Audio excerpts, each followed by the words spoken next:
Good morning, children. Myself Neelam Saxena. Welcome back in the next session of the social studies. Now I'm going to start your first chapter of NCERT class 7th. The chapter name is The Tracing Change Through 1,000 Years. Before we begin the chapter, we will discuss about the class 6 history, mainly focus on the ancient India. The whole volume for class 7th we will focuses on the medieval India. So our idea would be a kind of transitions, how that the cut from the ancient India to the medieval India.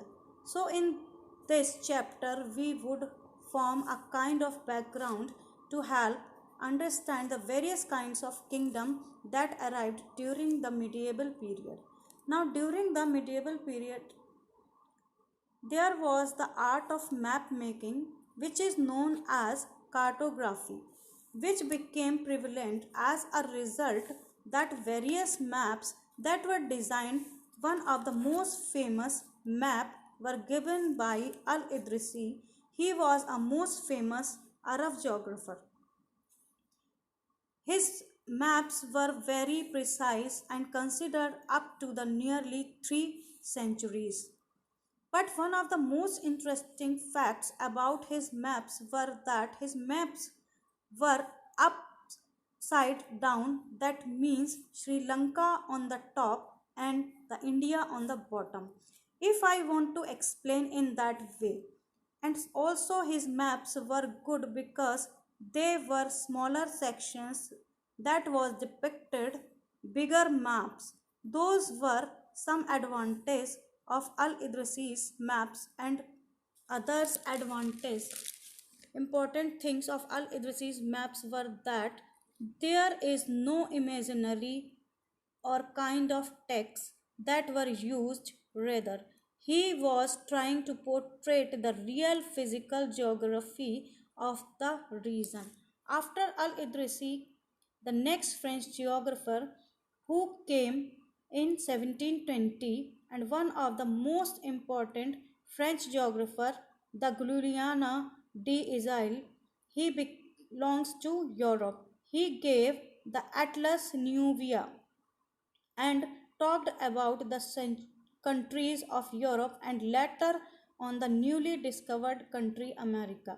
So all these maps mentions the some region of India and the Indian subcontinents and what they try to do to help understand the economy and the social life of the region, and therefore it become the easier for the invaders to come into our country. So this map making form the basis for various invaders to have an exact idea about the region, and once they have an idea they can plan out the strategies to reach the Indian subcontinent.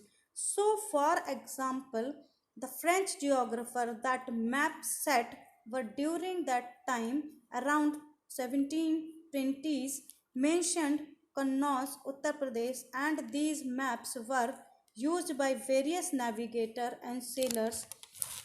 So all these forms the background, the origin of the medieval histories.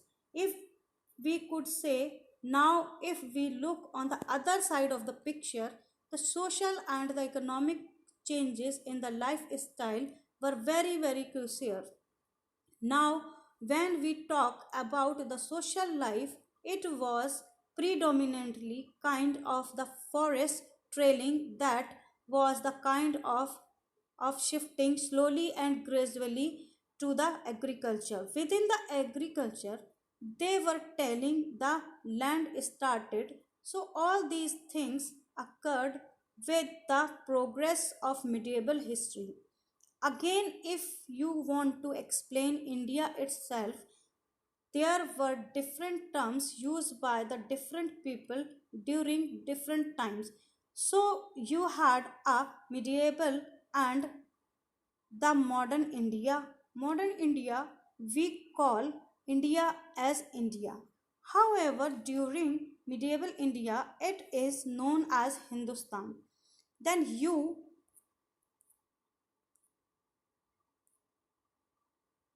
have Amir Khusros who gave the word Hindu, who gave the word Hind. So there were different words for the presenting India. For example, if we say foreigners today, we means a person who does not belongs to the India. For us, he would the foreigner. But during that time, any person who outsider given village, outsider to the country, that were the foreigner during that time. I hope students you understand the half chapter. In the next session, I will explain the half chapter. If you have any questions, any queries, write down in the comment box. Thank you. Have a nice day.